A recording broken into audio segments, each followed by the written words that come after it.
An afternoon tour around a corn maze. So it was a free extension on a pass set to a pumpkin patch that opened in October. The pumpkin patch opened at 9 o'clock and closed at 6. So any person seen in the pumpkin patch at that late hour would be kicked out. Some people bought the pass, set and decided to do the corn maze tour. Most of them were parents with their kid, but some teenagers went on as well. As everyone sat down, the tour guide stood up to announce some stuff. Welcome everyone, we're about to go on the tour around the corn maze, but I need to lay down some rules. So, before we go, lay down some rules before you go. Number 1, keep your hands and arms in the cart at all times. 2, don't stand up when the cart is moving, you could get badly injured. And last, have fun, the tour guy said. He sat back down and started giving the tour. Talking about the corn maze's history, he did, however, talk about something very serious. Do you want to hear something different about this corn maze's history? He asked. Everyone agreed and said yes. He started to tell the story. 15 years ago, it seems that 11 kids had gone missing together in this corn maze. They were all from the same family as well. Their names were Lori, Lenny, Luna, Luann, Lynn, Lincoln, Lucy, Anna, Lola, Lisa, and Lily. Yeah, I know, 11 kids. What are the parents thinking? Anyway, it said that they all disappeared on October night. It also said that they were all together when they disappeared. That night, their parents tried to call out for them, so no answer. Every time they did, no answer was heard from their kids. That's why this pumpkin patch closed sooner than later to prevent this event from happening again. We could have kids like them to disappear again. People say if you wander in this corn maze after dark, they will come out and drag you to your fate. And you might think this story is fake, but it's obviously true. But it's absolutely true. All of it. You can ask everyone who works here, and the kids' parents. They say this is true.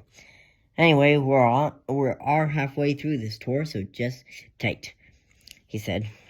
As the tour continued, everyone in the back started discussing if the story was real or fake.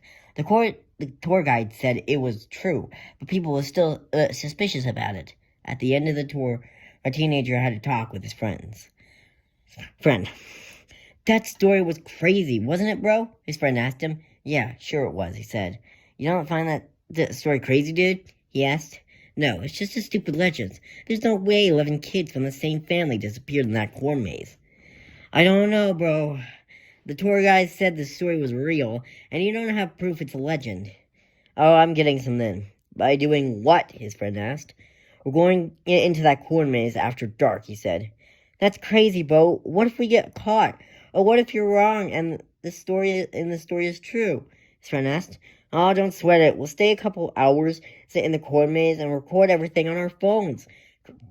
Confirm it's just a legend and book it. No harm done, he said. All right, if you say so. Both of them waited it out until after dark, sneaking past the patrol and into the corn maze. They looked around for anything. They pulled out their phones and started recording. Nothing happened to them the first couple minutes.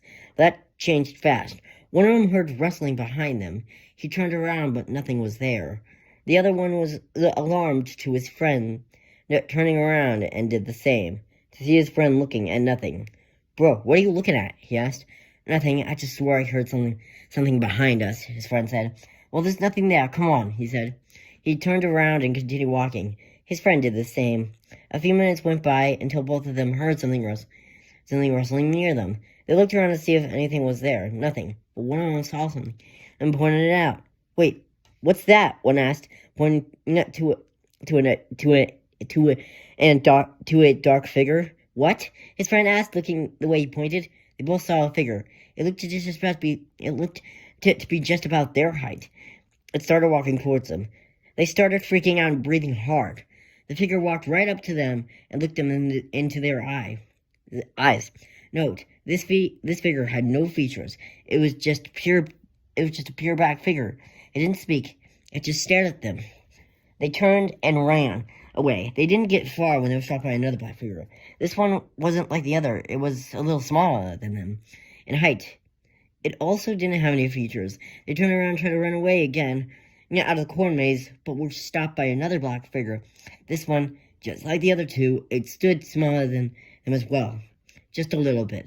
They turned around and one more time. But they were stopped by another figure, just like the three others. Turned in another figure. They kept turning, but each time there was a black figure, each smaller than the last, apart from two. They were the same height. Soon, they were cornered by these black figures. Still think it's a legend? One asked. No, not anymore, he said. They dropped their phones that were still recording as the figures got closer and closer. After that, it went dark. Fast forward to the morning, where one of the owners of the pumpkin patch was doing a morning checkup in the corn maze.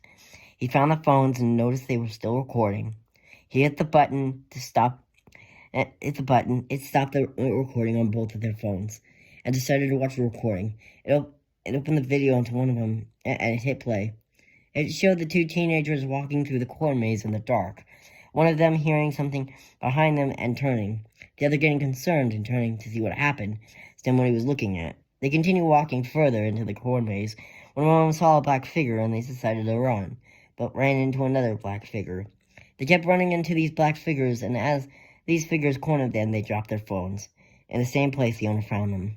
Then screams were heard, not from these teenagers, but after that, nothing was heard. He fast-forwarded until it was morning, and it showed him finding the phones. He was confused and freaked out at the same time. The recording didn't catch anything leaving or entering the corn maze. He knew that 11 kids went missing in the corn maze 15 years ago, but didn't think it was actually true. I guess this recording explains it. He decided to take the phone and keeps it in a safe place. He didn't really remember anything else after that. It slipped his mind until, on the news, it said two teenage boys by the name of Derek and Michael went missing in the corn maze. It has been a year since that happened, and recently every kid that has seen the video that the owner decided to share online and go see these figures, but none of them have come out of that corn maze. I hope you enjoyed this video, and I'll see you all next time. Bye!